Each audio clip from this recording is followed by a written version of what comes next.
I try to support everybody and I try to get along with everybody. Like I can make the argument that everybody that even the people who dislike me probably don't hate me.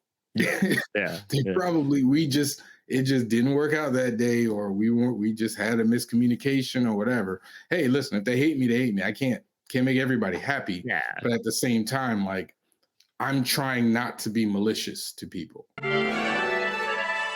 Welcome back to Inspired Inc., the CWS podcast, a show we promote indie comic creators and become inspired by what they create and their journey of creating it. I'm your host, Brandon Bloxdorf, and today on the show, we have creator JaVon Stokes of Visually Stoked Media joining us. And we talk about how educational programs can be a boot camp for creators, the values you should hold as you table, and the discipline you must have and the rewards it will deliver. All that and so much more on today's Inspired Inc.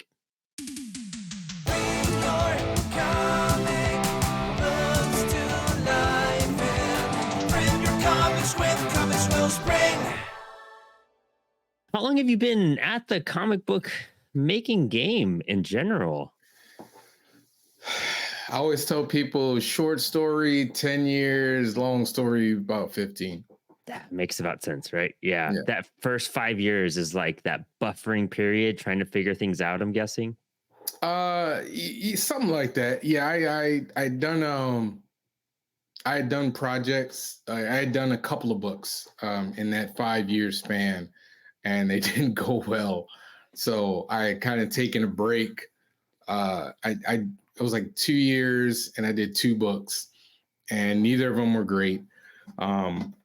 Neither of them really got to publishing status, like published status. They kind of like I printed them out, but I kind of didn't sell them. I was using them as kind of a calling card to try and get like a sign, so Marvel or DC could pick me up, but I was not ready, and Like many of us, I feel you there. yeah, and so I had kind of took a break and went back to school and finished my degree, and then about 10 years ago I kind of really decided, all right, if I'm going to do this, let's really do it. Let's go all in.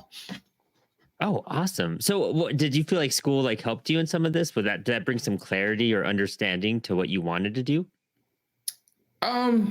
Yeah, like I went back to school for animation. So I went to Savannah College of Art and Design. Oh, right. And Okay. originally the first time I went was my degree was called computer art.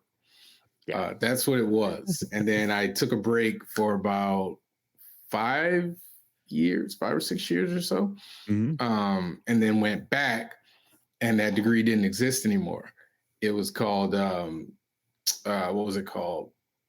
They'd broken it up into 3D animation, as special effects. They had broken it up into different majors, so I had to pick a major again, and so I did 3D animation. And so I do believe it helped me just learning. I learned storyboarding. I'd kind of it's kind of surprising how much you learn when you're dealing with animation that helps you in comic books. So yeah, I would say it Yeah. helped.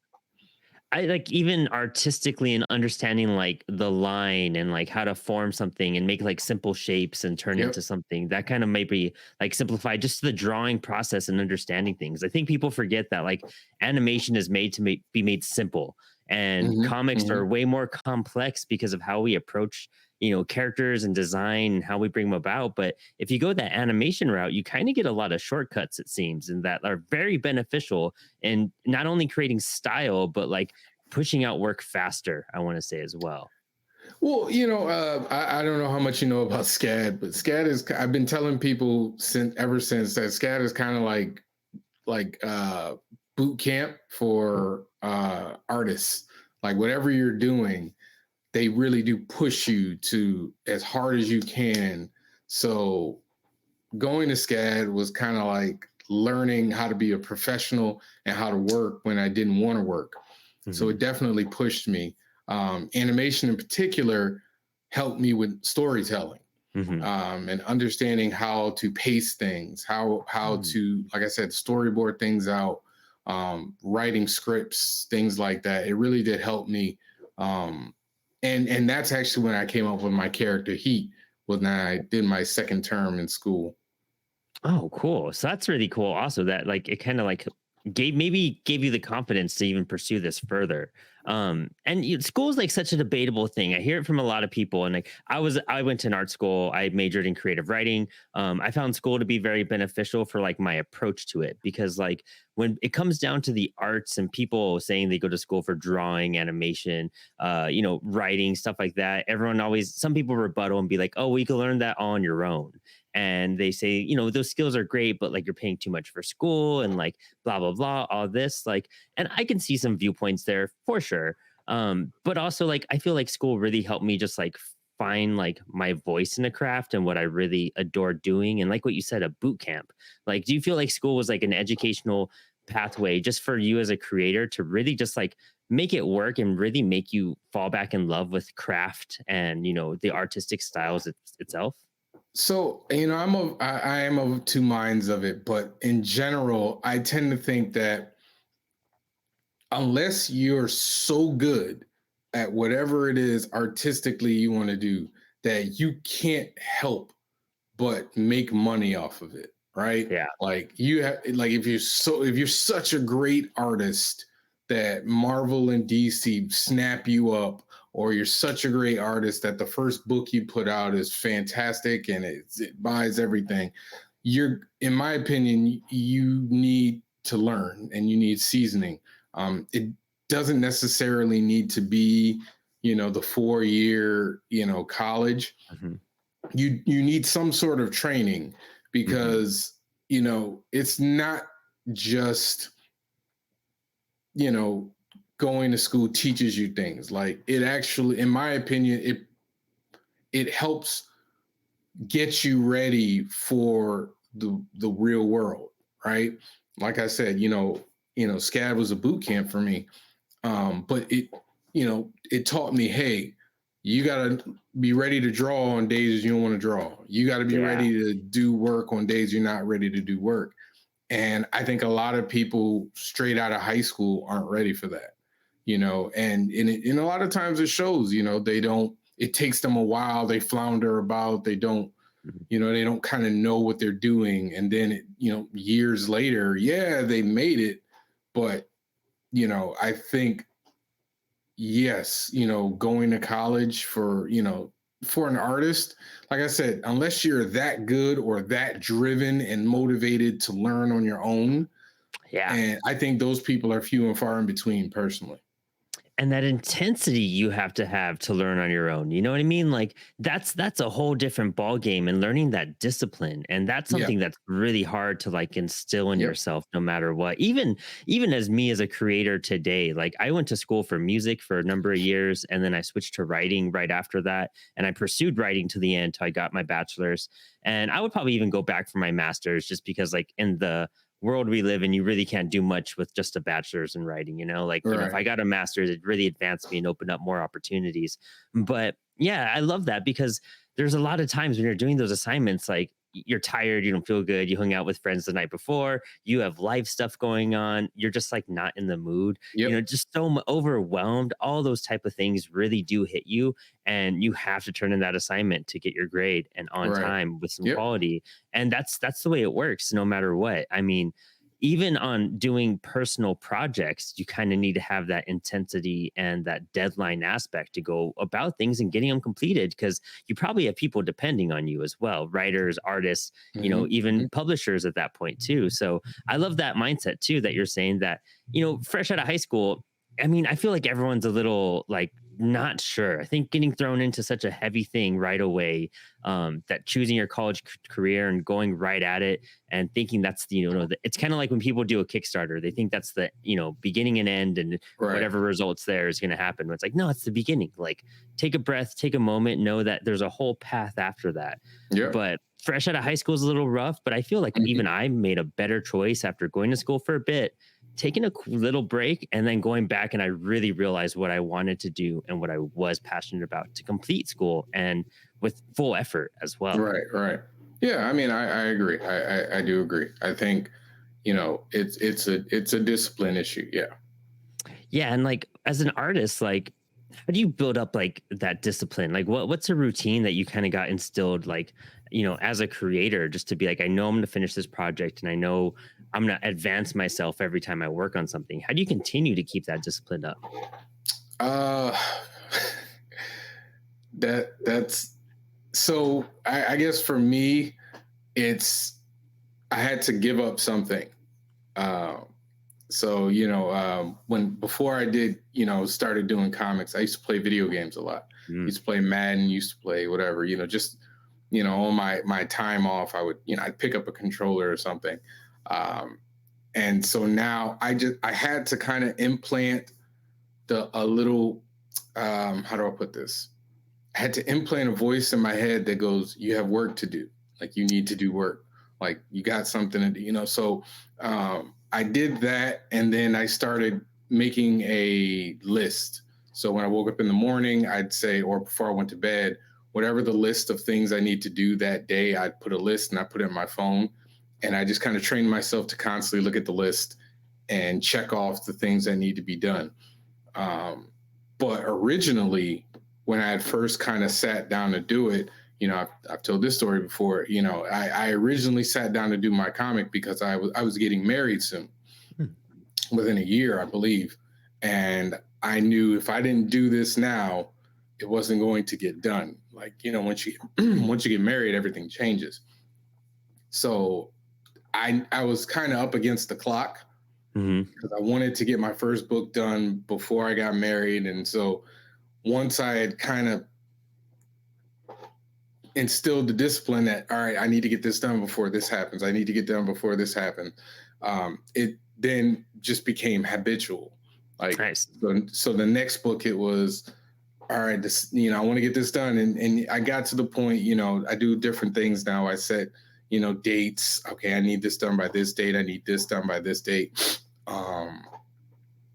I kind of sometimes I'll tell my wife, and then my wife will be like, "Oh, I thought you had to do such and such." And I'm like, "Oh, okay." And so, it's just little things here and there. Eventually it adds up. But again, a lot of it stemmed back from, SCAD, because, SCAD was very much got to get stuff done. And like I said, there is a discipline to, I want to do this, but I can't do this because I have to do this. Yeah. And a lot of times, especially, when I was first getting started, there were days where I just wanted to go home after work and do nothing. Yeah. I wanted to go and just sit with my wife. I wanted to go and hang out with my friends or do something. And I kind of just got myself to the point where I was like, nope, you have to get work done. And so I would work. Back then I was working till 1 or 2 in the morning before I would go to sleep. So I'd work my 9 to 5, and then I'd go do comic books for another, 3, 4, or 5 hours. But I've learned to kind of, now that I'm deeper in, I balance the work life a little better.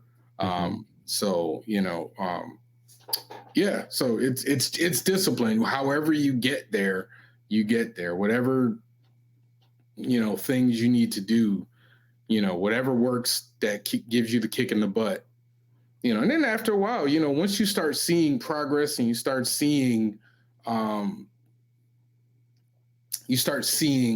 results, then that kind of makes me go, oh man, I got to get this book out because, this book is selling well and people are asking about it. Because, I don't want to use the term fans, but your readers, the people that buy your book, especially if they see you a lot, they're like, oh, when's the next one coming out? And it's that, that outside peer pressure to get you to get the book done. That's so, like I said, the success kind of spurs you along too.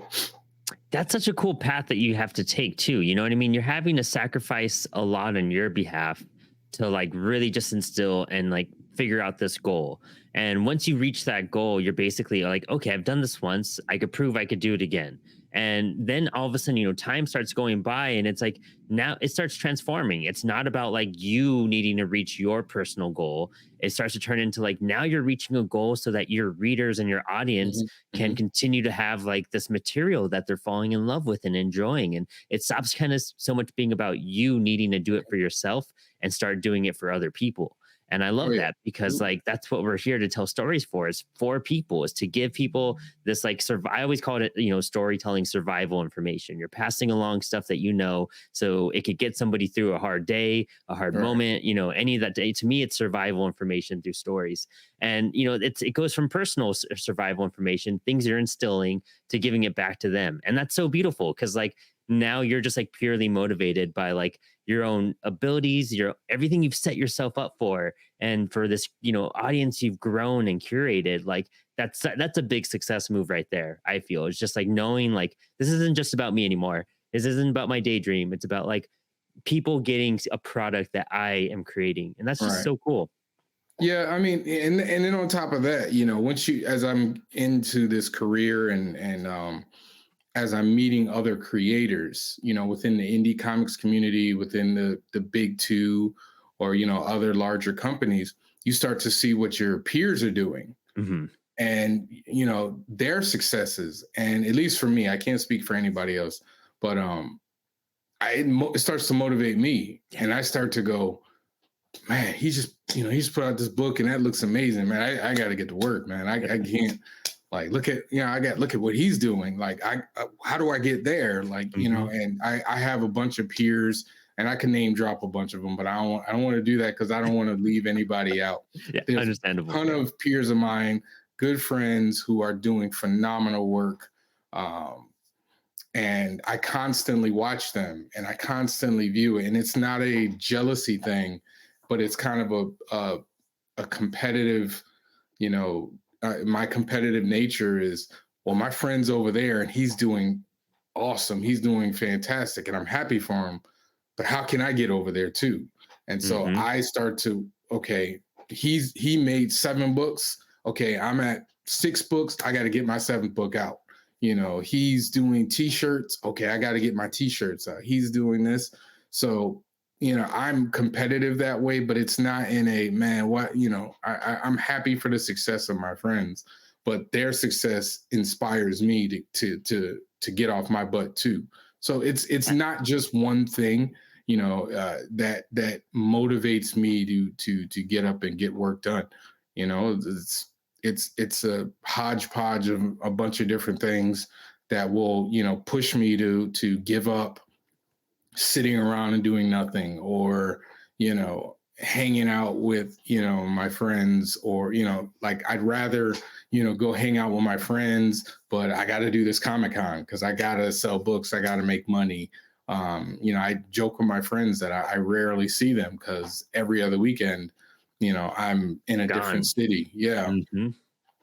Man, the life of the comic creator gets more and more complex because of that, like Yeah. you're really just trying to do this to make this dream come true. And like the more you get involved with making comics, it's not about just like going home and like, well, I gotta work on this for a few hours. I gotta try to make a book and like, all right, now I gotta print it. Now I gotta distribute, all that stuff. Like it builds up and the scale of work gets bigger. It goes from like your desk to like, okay, now my desk is now my operating table, Hmm. and Hmm. now I have to move this operating table like to different cities, and I have to set Hmm. up Hmm. different displays and all this, and it really does consume you, and it takes up a good portion of time, energy, and finances to a big extent Yeah. too. But like it's finding the rewards in that, and the way you're approaching it is so positive because some indie creators take it like that competition, that people are ahead of them, and that panic and that worry and anxiety starts to creep in, and then they're just like maliciously trying to make a book or catch up and do X, Y, and Z. But it's like, no, it's not about that. We're not trying to compete with each other.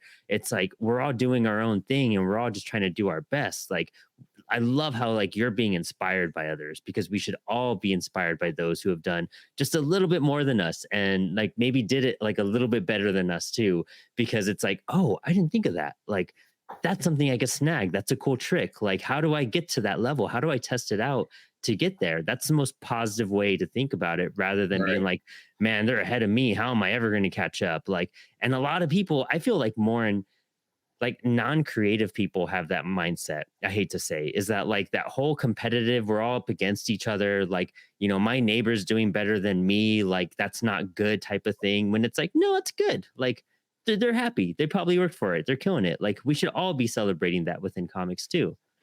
Well, I mean that you could say that about it's not just comics. You could use that for any line of work. Hmm. Um, I personally feel like I can't do this without the indie community. Like I Hmm. can't. Like I can't. If you want to be a jerk within the indie comic book community, it won't go well for you. Like you Right. can be. There are plenty of jerks out there. There are some people who it's their facade to be a jerk. Yeah. Um, and that if it works for them, that's fine. I personally don't do that. I try not to do that because you never know when you'll need somebody. Like Hmm. you'll never know. Like or you never know um how an interaction will help you or harm you down the line because it's not a large community. Like it's a large community, but it's tight knit. Yeah. um, you can be talked about in rooms that you aren't in, True. and And cities how you've never been to. You know what I mean? Like, yeah. cities you've never been to. You could be talked about, and you could and how you deal with people. Can either hurt you or harm you. Hmm. Like I haven't. I'm not saying that everybody loves me. It's impossible for everybody to love everybody. There are going to be people who rub you the wrong way. You rub the wrong way. Um, people were who you worked with and it was and the creative situation didn't work out and maybe it just went sour and such and such. um but that type of stuff, that's unavoidable, right? Hmm. Like, and so but the better your reputation is, the easier it is for people to kind of, even if they heard that story, oh, JaVon was hard to work with, they might go, well, maybe it was just with you Yeah. instead of, yeah, he's hard to work with. Yeah. So, yeah. So, it's like I said, I can't do this without everybody else because I support everybody as much as I can. Hmm. Like I do my best to support everybody, even if I can't buy their book, I will, share their link. I have them on my podcast. Um, you know, I've done like covers for people for free, Oh. just because we're, cool. Hmm. Um, I try to support everybody and I try to get along with everybody. Like I can make the argument that everybody that even the people who dislike me probably don't hate me. Yeah. Yeah. They Yeah. probably it just didn't work out that day or we just had a miscommunication or whatever. Hey, listen, if they hate me, they hate me. I can't make everybody happy. Yeah. But at the same time, like I'm trying not to be malicious to people. Like that doesn't help anybody. So yes, the Especially when you're bottom at like line is, yeah. when you're at a con or something and people, there's a miscommunication or a Oh misunderstanding. yeah. There's all sorts of moments where maybe you had a bad, customer Oh yeah. interaction, or maybe it's been a long day and you're just starving and you haven't been able to get away from Oh your yeah. booth. And it's just like those small moments that probably don't Yep. mean anything sometimes, that you just don't even realize you're doing. And it's just like a mishap more than anything. Mhm, mhm, And mhm. you're just like, man, you caught me in the mic, my worst 2 seconds when I was just like ranting and whatnot. Like, I'm so sorry for that. But it's like, further interactions like help mend that. And I think that's why, like you're saying, being good within the community, somebody hears that and they're like, oh, they've never been like that with me before. You Right, might have right. just caught them at a bad time. And they're like, you know what, maybe, like, it sounds like this guy's pretty sweet. You know what I mean? I've Well, I had that usually happen with try to several give people creators. the benefit of the doubt. And if I'm at a Comic Con and somebody's short with me, I'm just like, it's okay. Yeah. It's a long weekend. I got you. It's okay. Don't worry about it. Like I give you this one. Comic Mhm. Cons are hard to do, man. Like, Yeah, you they're know, they're rough. very, very difficult. They're very rough on your mind, your body, your spirit. You know, Hmm. I mean, and I generally do well at Comic Cons, but you know, you're basically begging people to buy your book. Yeah. Like one where, like, even if you're not like a hard sell, you know, somebody's coming to your table and you're essentially telling them what your book is about in the hopes that they like the idea enough to buy your book. And you know, you will hear, well, you can make the argument that most people will hear more no's than yeses. Hmm. The bigger you get, the less no's you hear. Hmm. But you know, I consider myself a small fish in the industry, so I hear more no's than yeses. But I'm hearing more yeses than I heard no's to be in the beginning.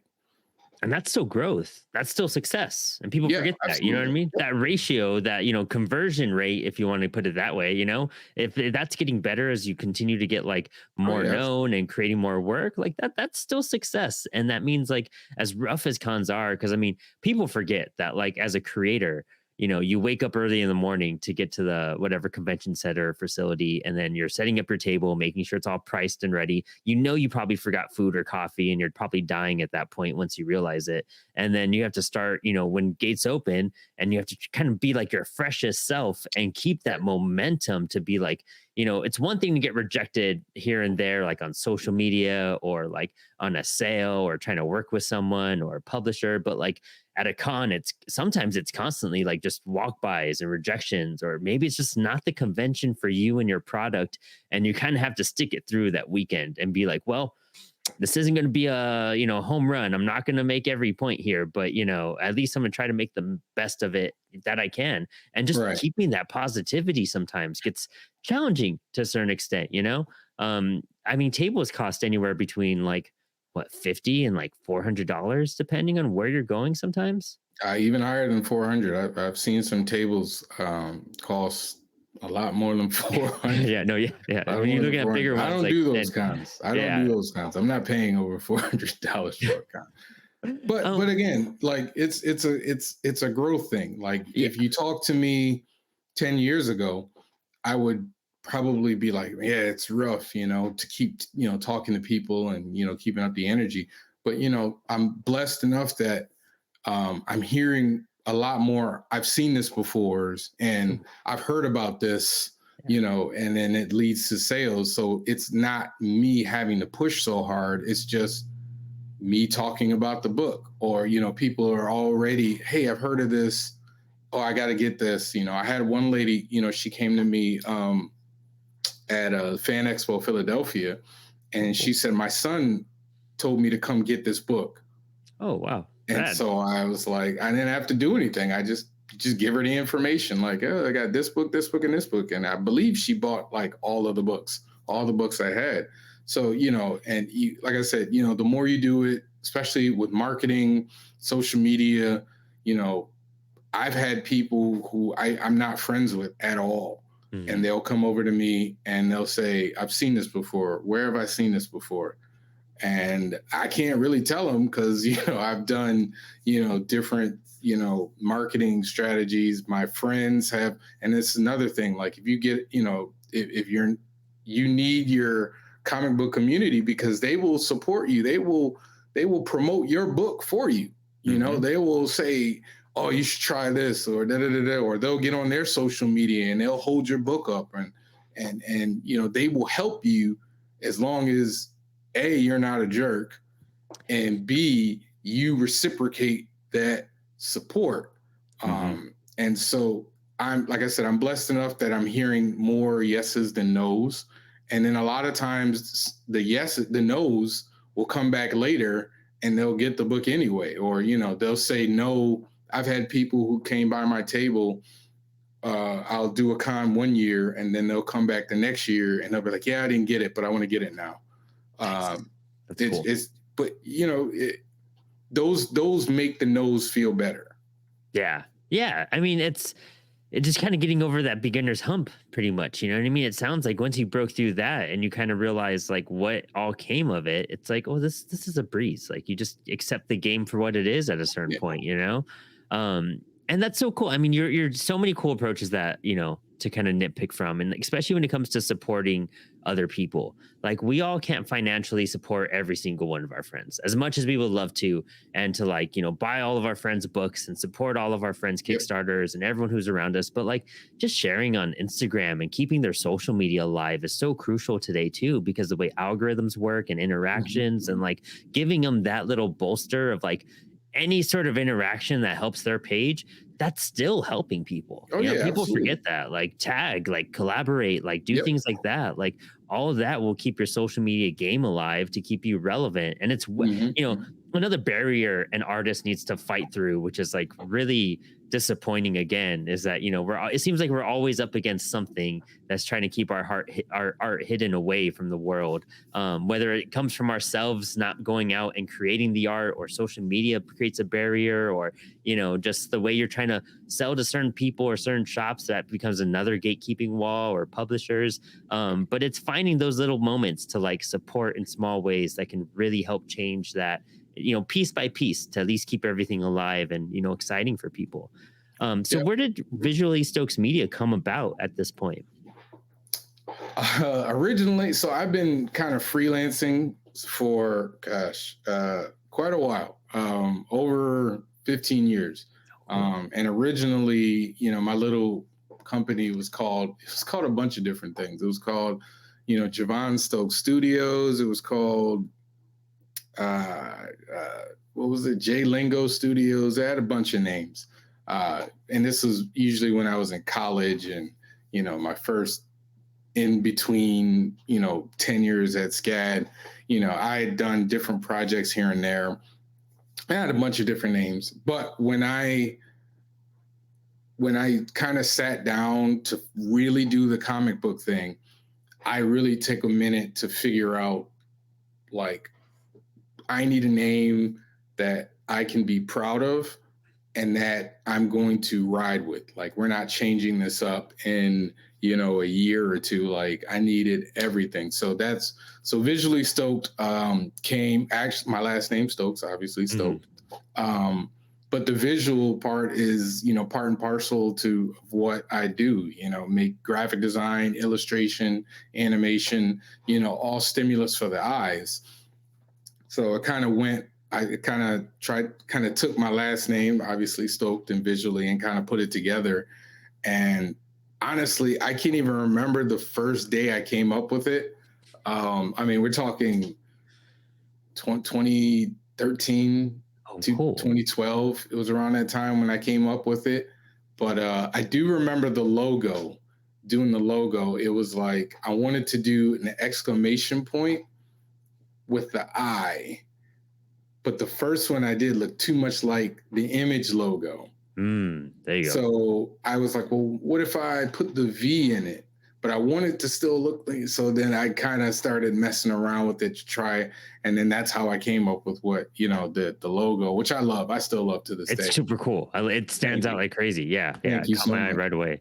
But And just the name, super rad too. And I use like Stoked all the time and stuff. Like, so it was already like in my lingo. Like, once I got to getting to your profile, it's just like, oh, this is awesome. This can be a fun time no matter what. Like, and it just, the name itself sounds exciting. Like, you can't say Visually Stoked. Yeah. Like, you just can't, help but have fun when you're saying it or referring to it. It's such a brilliant way to go about things. So, and when you're doing that, like, encompassing everything that you do, what a way to do it too, because you're not just limiting yourself to like, okay, well, I'm a comic creator and that's what I do, but like, graphic design and stuff like that, and helping those other assets. It's like, okay, I do this faction, that's my passion, but you can make some extra money around your other skill levels, and that's kind of like the point. We want to be able to survive off of our art and survive off of what we love doing. And getting to that point, it's difficult and it takes a while. But like freelancing and developing those partnerships and, communications and networking, that's how you're going to eventually get there. Oh yeah. And do you feel like sticking out your brand this hard, this long, it's just paid off? Like, do you feel like you've really accomplished something after all these years, that you're like, you feel like finally we're a point where you wish you were like 10 years ago, like you're hitting those milestones you wanted? I would say so. Yeah, I would say that me 10 years ago would be very stoked for where I am now. I mean, this is going to sound terrible. I'm tooting my own horn, but whatever horn. But I'm on first name basis with creators who I grew up reading their books and loving their books. Mhm. I have Yeah. a community of creators around me who help me and support me. I've sold literally thousands of books, comic books to, and not just you can you can sell books to your you can only sell so many books to your family and friends. Yep. Hmm. And I take pride in the fact that it's not just my family and friends coming out to support me. I'd feel like crap if that was the case, but it's just a person who I've had people come over to my table and they're like, what is this? I tell them and they're like, I'll take all of it. Or I've had it. I just happened. I think the con before last. I can't remember which con that is. I'm on It's all blur after a while, especially when yeah. con season starts, man. It's just Oh, I don't even try to determine which is which. But I had for my character Strong, I had a young lady just come over to me. Just she had bought the book the day before. No, she had bought the book on Friday and came back Sunday, and she's like, I love the book. I love how you show diversity and like she's just like heaping praise on me, and then just like every artist, I struggle with imposter syndrome from time to oh, time. So mhm. to hear that is kind of like, you don't have to tell me this in my head, but I'm like, she doesn't have to tell you that. She didn't have to come back at all. Yeah. I had a young lady in Philly bought the book on Friday, came back on Sunday, said, I loved it. Can't wait for the next one. That's all she said. And she walked away. And I was like, but To win. me 10 years ago could probably mind would be blown that, the little comic that I did on my kitchen table has been bought so many times over by people who tell me they like it and they want more, and people who come back over and over again. So it's kind of a trip, it really Yeah. is. But I'm enjoying it. I am happy with the progress that Visually Stoked has made, but I'm not content. There are things that I want to do that I'm planning for right now to kind of take me to the next level, because you can only smell the flowers for so long. Like you can only pat yourself on the back for so Hmm. long before it's time to do the next thing and to keep going. And because the minute you stop and you kind of think you've made it is when you're done, Yeah. because everyone around you is they're going to the next level, and you'll get left behind, and so you keep working, you do acknowledge the successes, but it's almost like, and then you just keep going, so Yeah, and it's like it's one of those things like, you could do really well one day or at one convention, but then like Monday's still going to be around the corner. You know what I mean? It's still a new day, yeah, it's still a fresh thing. one new day. Still got to get back at it, you know what I mean? Like Yeah. you work this hard to get to that point and you struggled and you like put hours in and passion into it to get to those, awesome moments at conventions and like being able to sell your books. Like you can't just stop. Like you can't just be like, okay, well, I hit it, that's it. Like, it's like, no, like, cause now they're going to want more. It's like what we were Oh yeah. talking about at the very beginning. Like you're building that audience. Like you really need to like keep up with them because now they're going to be the ones like trying to keep up with you and they're going Oh to be yeah. demanding and they're going to want Yep. more, Yep. see more. They're going to want to see how you're going to evolve and change. And, on an episode I just did recently, we were talking about growing pains with like, being a creator and what that entails and like how you could see the growth of a creator, especially in indie books, go from like one issue to the next sometimes.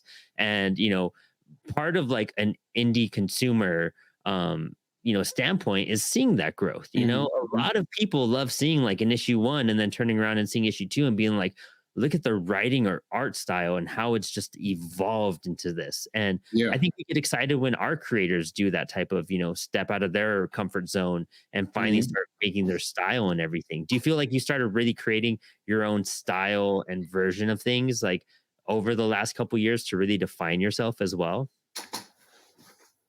I don't really focus on style. Hmm. um try to focus on fundamentals. Like your Cool. style is basically how your fundamentals filter through your head. Like that's what your style is. Like Yeah. once you know, once as you go now, once you realize, like, I guess I do realize what my style is. Hmm. Sometimes I might lean into certain things that I might do, but for the most part, I'm just trying to make sure stuff looks good. I'm just trying to make sure stuff looks good. Um, I do see the growth all the time. Every time, like I'm working on Heat number 3 right now, and I look at Heat number 3, and then every now and again, I might glance at the first Heat book I ever did, and I look at it and I just see all the mistakes and the places where I might have cut corners, and it's it's painful for me. But I see other people who don't see it the way that I see it. They pick up the book and they're like, "I love your style. This is good." Da, da, da, da, da, da, da, da. And and in my head, I'm like, "Really?" Because the new book I did is so much better. But I can't project my insecurities onto them, because then they won't want to buy the book. Hmm. Then they're like, well, you don't think it's good. Why should I get it? So I am proud of the work I did, because, my first book, I knew what I was doing, but I didn't know what I was doing. Yeah, that makes I made sense. I made a lot of mistakes. I kind of did things then differently than how I would have done them now. Hmm. Um, but I am proud of the work that I put into the book. Um, I will always be proud of it. The first the first 3 issues of Heat, I was flying by the seat of my pants, but you can see the progress in me figuring things out through, oh, okay, yeah, if I do this, okay, well, if I do this.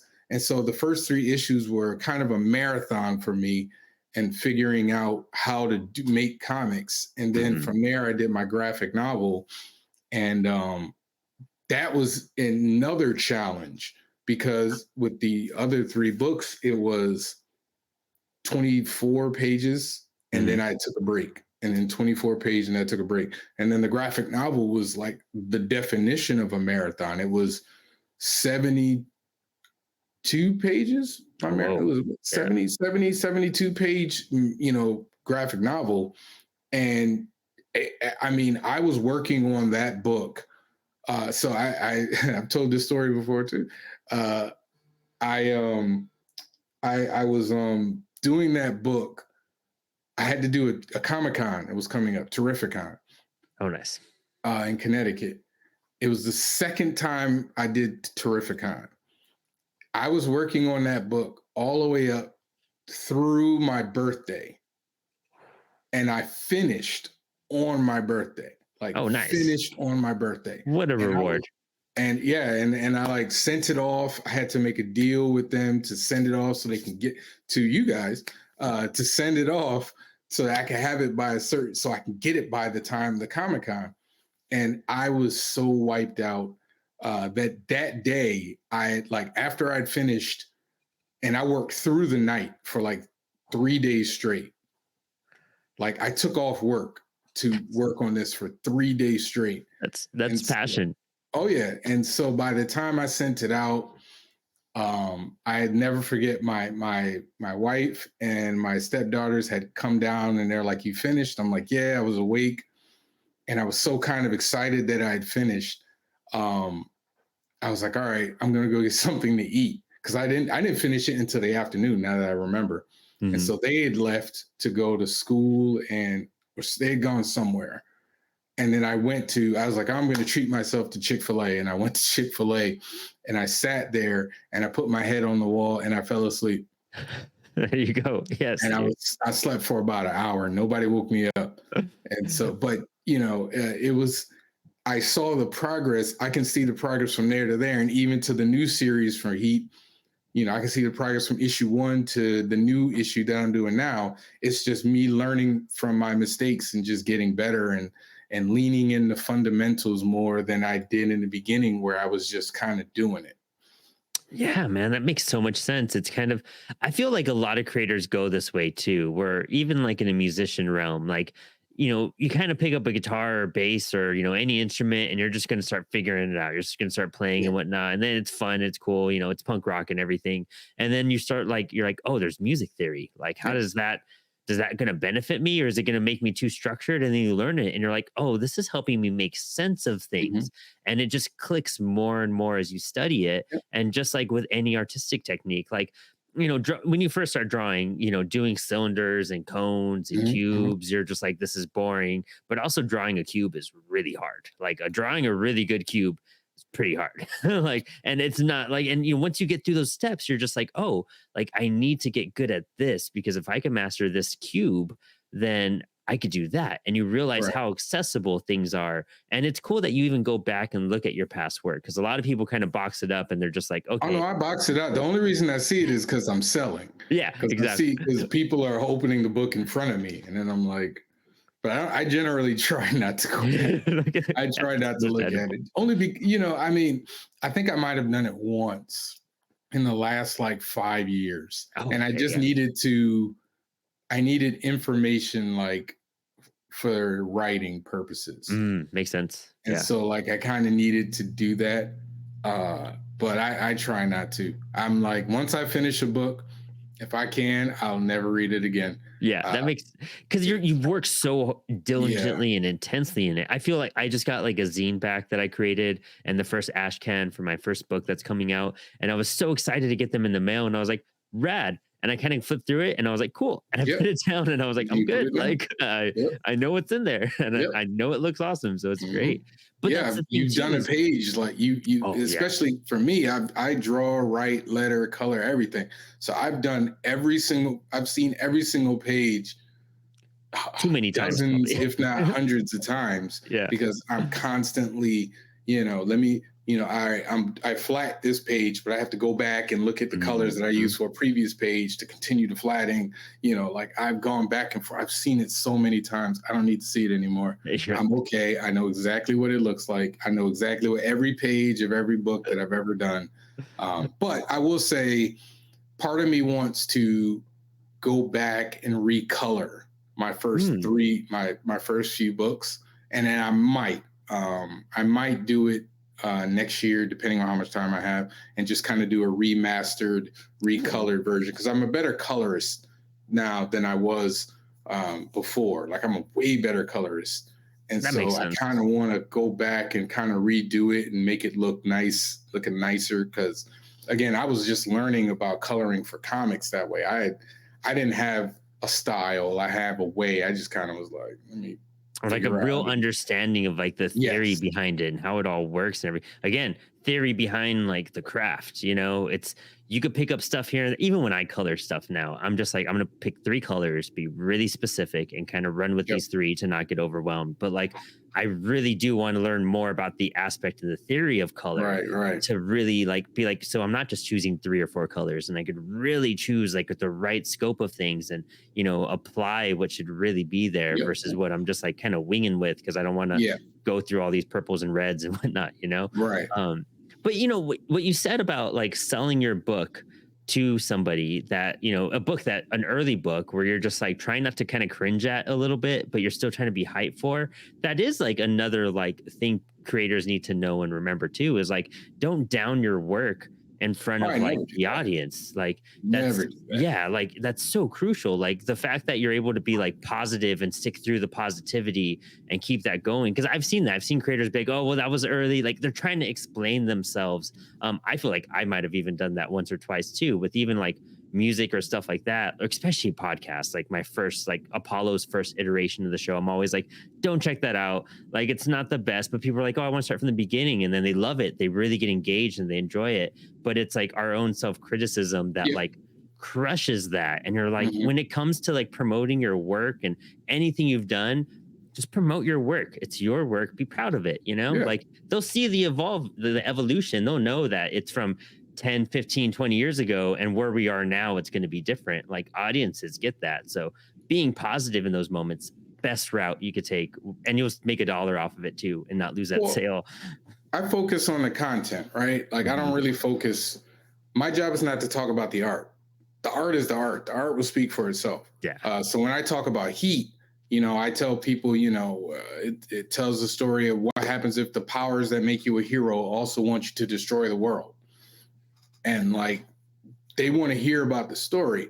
And Yeah. it's my job to kind of, I've said this to other people, our characters don't have any emotional attachment to anyone. Like, they're not Spider-Man, they're not Wolverine, Daredevil, Superman, Batman. Those characters already have even a small emotional attachment to everyone.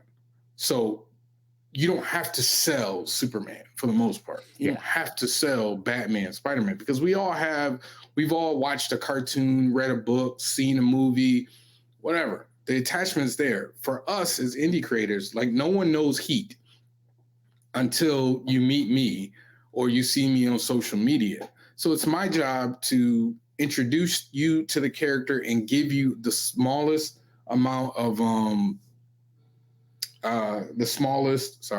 the smallest emotional connection, and then for you to then look through the book. Because a lot of times, if you come up to my table, I'll tell you very quickly what the book is about, and then I'll just let you flip through it. Yeah.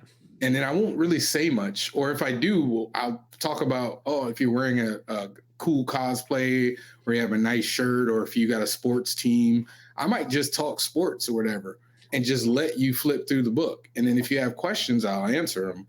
But I give you, I dangle the carrot, and then it's your job to, you got the pitch, you got the hook.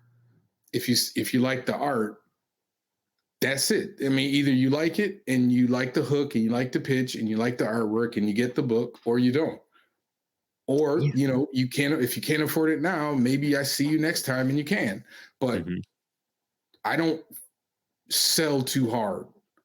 That makes sense. Yeah. Like, you want to have people resonate with it immediately. Just like when we were kids and we were going at comic book shops, or even as adults, as we're at a comic book shop or a bookstore looking at a new book and trying to figure out what I need to get, what I should spend money on. And you're kind of trying to find something fresh and new. And you're kind of debating, like, I haven't heard of any of these series. What even stands out? What really connects and resonates with me?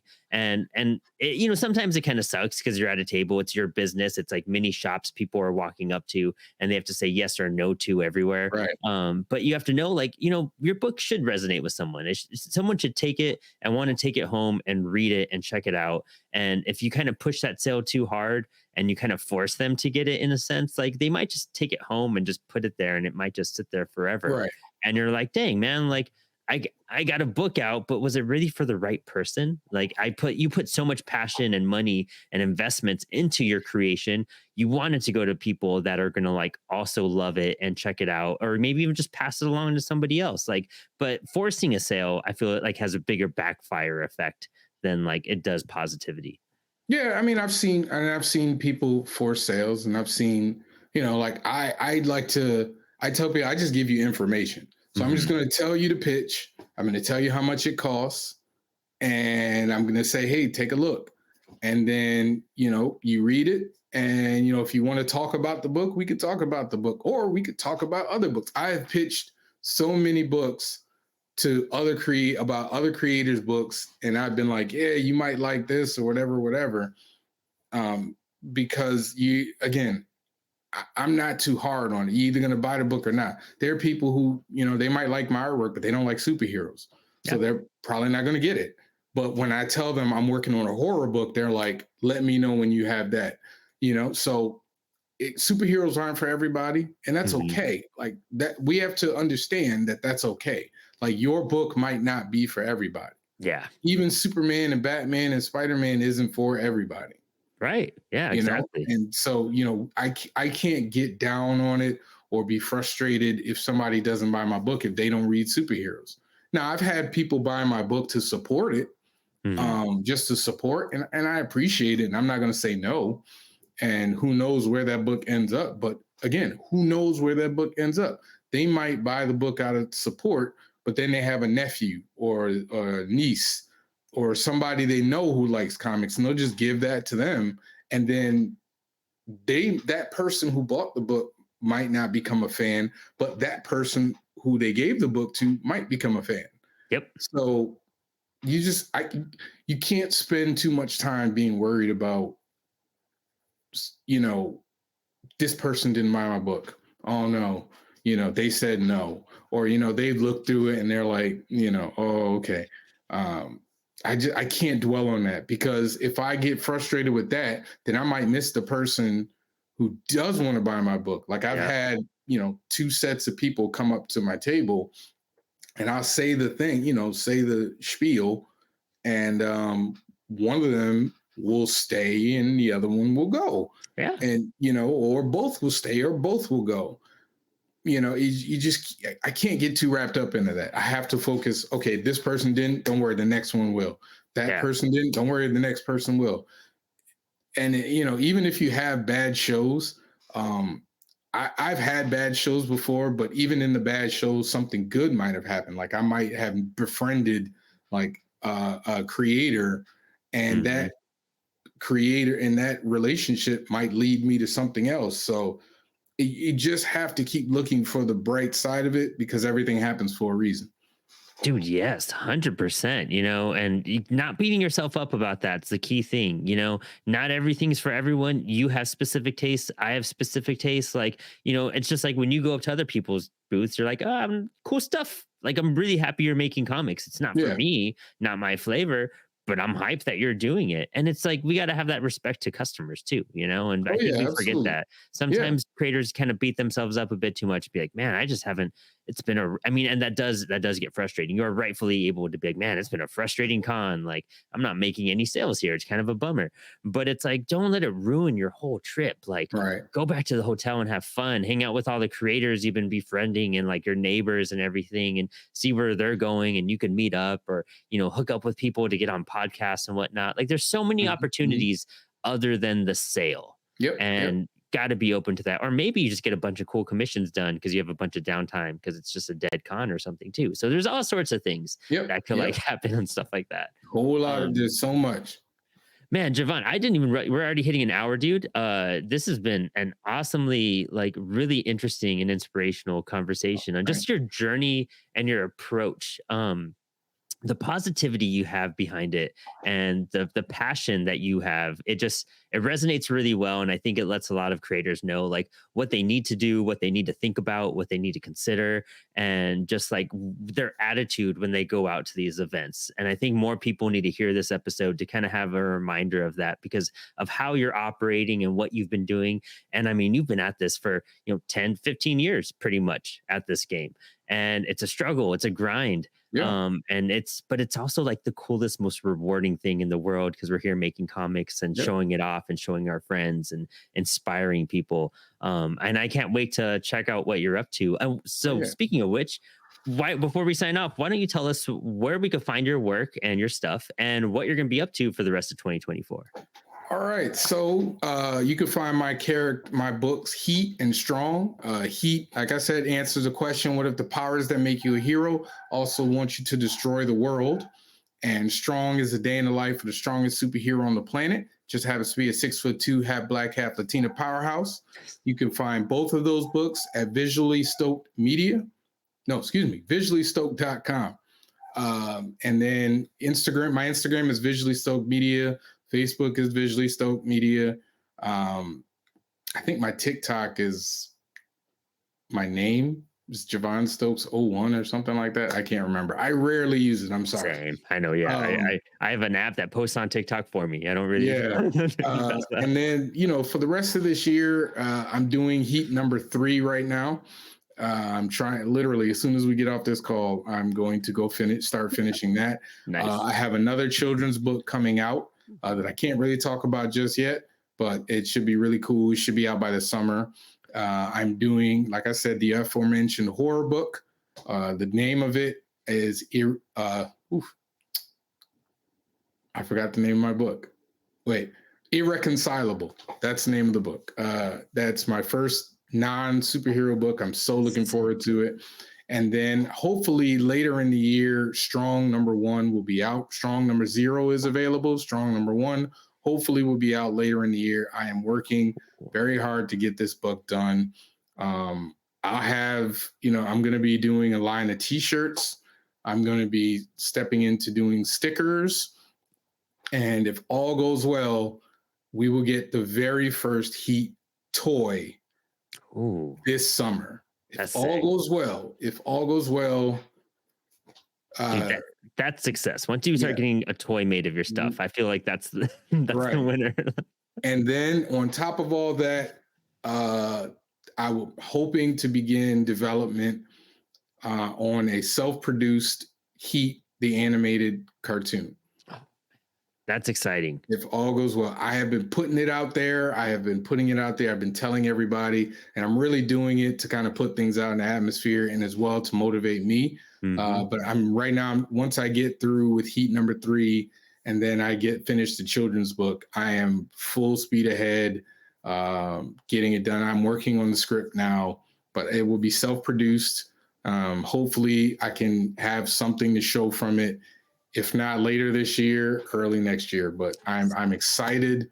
I'm trying to take this thing to another level, because that's what it's all about. Is just, how do I get better? How do I take those next steps? So if you are interested in getting the books, visuallystoked.com. And if you are interested in finding me, I will be at DragonCon in Atlanta. I will be at BlurredCon. I will be at Terrificon. I will be at HeroesCon. I should be at Baltimore Comic Con. And then I might be at different Comic Cons here and there. So I'll be around. Awesome, dude. I hope I get to see. Should be at Heroes next month I'll in be there. June, Yeah, I'll and I be there. should be Yep. hitting Terrificon in Baltimore as well. So we should be bumping into each other very soon. I'd be Oh really yeah, hyped for that. Terrificon is my home state. I definitely will be doing it. I'm buying my ticket for HeroesCon very shortly, so I'm looking forward to it. Hopefully, if I can get it done, Heat number 3 will be done by HeroesCon. Ooh, Hopefully. sick. Hopefully. Okay, cool. It gives me something forward to look to as well at that convention. Definitely will be hunting you down Awesome. for some Thank stuff you. then. Thank you. Nice, dude. JaVon, thank you so much for today. Thank Really you. appreciate your Appreciate it. time. Really appreciate you coming on the show. We got to get you on our live drawing show, Spilled Ink, sometime so you could show us some Sure. stuff. Let's do it. And there's so much we didn't even get to dive into, like the themes of your books and like just so much else I wanted to ask and dive into. So I'm really excited to bring you back on another episode just to dive more into like that itself, because your work of art and the themes that you're tackling and the characters you're creating, definitely worth talking about and addressing and seeing where some of that roots from and comes from. And I love to hear more about that, so much so. So definitely this year we'll talk a whole lot more and get you out there. And for all of our other listeners and audience, thank you guys so much for tuning into another episode of Inspired Ink. We really appreciate it. Don't forget to like, subscribe, share the channel, share your friends, let them know that this is like great for indie creators as a community. We're here to bring each other together. And if you print through CWS, and if you purchase books through us, go ahead and tag us in your posts. If you're doing a Kickstarter promoting your book, tag us in it. If you're showing off the book that you got from us in your hands, do us as a collaboration post, and we'll have that up to share and get your name out there. We will love to promote our creators. And besides that, if you have any other customer service issues or inquiries right now, since our things have been pretty wild, make sure you're addressing the right channels. We have a social media post and in our newsletter to make sure you guys have the right emails and new numbers, since we've transferred companies now. But that's about it for today's episode. So thanks for hanging. Stay inspired and stay creative. Looking for high quality printing, fast turnaround, and the industry's best customer service? Look no further than Comix Wellspring. Trusted by thousands of indie comic creators, Comix Wellspring has proven to be the go-to comic book printer. So when you're ready to bring your comic books to life, go to comicswellspring.com and be sure to check out one of the best platforms to sell your physical and digital comics online, the CWS Bookstore. Remember to subscribe, hit that notification bell to see our lives come out twice every single week on YouTube and podcast platforms. And also tag us when you share your favorite episodes and moments from the show. And remember, creators, thanks for hanging, keep creating, and stay inspired.